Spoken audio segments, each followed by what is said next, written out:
تاسو دا ویډیو ودروئ او کوښښ وکړئ دا پیدا کړئ چې په دغه درې واړو شکلونو کې دغه په سور رنګ سره نښه شوې برخه د هر شکل څومه برخه موږ ته راښیي او تاسو دا کار هم دلته په شکل کې وښیئ او هم د عددونو په کرښه باندې وښیئ. نو راځو موږ یې دلته ګورو. په دې اول شکل کې موږ سره دغه دایروي شکل هر څه چې تاسې وایئ راځئ ووایو چې دا یو پراټه ده. نو دا پراټه په 5 مساوي برخو ویشل شوې او یوه برخه ترېنه خوړل شوې، 1 2 3 4 5 او یوه برخه ترېنه خصل شوې ده. نو موږ لیکو چې 1/5 برخې د دې څخه خوړل شوي. دلته راځو دلته موږ سره 1 2 3 4 5 6 7 8 9 10 برخو باندې ویشل شوې ده پراټه او 1 او 2 برخې ترېنه راخصل شوي. په دریم شکل کې هم همداسې ښکاري 1 2 3 4 5 6 7 8 9 10 دلته هم په 10 مساوي برخو ویشل شوې ده او 2 برخې دلته برخې سره لږې جلا جلا دي، 2 برخې له دې څخه هم اخیستل شوي دي. نو اوس راځو موږ همدغه عددونو په کرښه باندې ښیو. نو زه راځم یو د عددونو کرښه رسمومه دلته.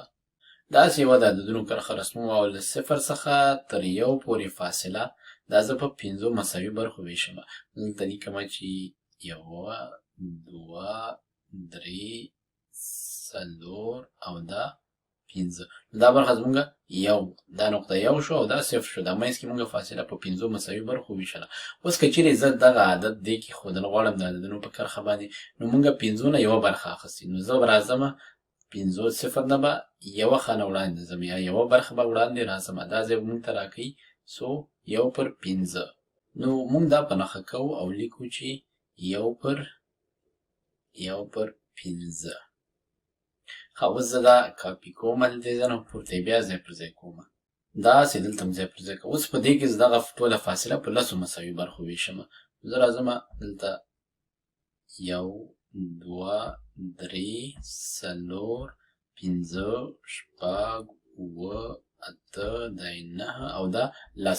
اوس له دې 10 څخه زه 2 برخې وړاندې ځم.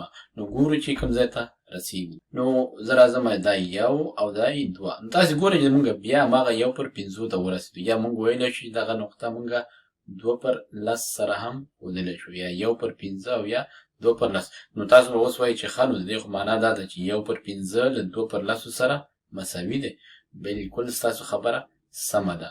موږ وایو چې 1/5 دا مساوي دی له 2/10 سره. دا دواړه عین عدد دی او همدا خبره موږ ته په دې شکلونو کې هم ښکاري. که چیرې زه دا 1/5 چې دلته موږ سره دایره په 5 کوچنیو برخو ویشل شوي، ځکه هره برخه بیا په 2 مساوي برخو ویشم، داسې او داسې او داسې دا او دا. تاسو ګورئ چې دلته هم مونږ له 10 څخه 2 اخیستې وي او دلته هم مونږ له 10 څخه 2 اخیستې وي. ګورئ ما چې کوم اخیستل شوې برخه وه هغه ما نه ده بدله کړې، ما صرف دغه برخې نورې کوچنۍ برخو باندې وویشلې.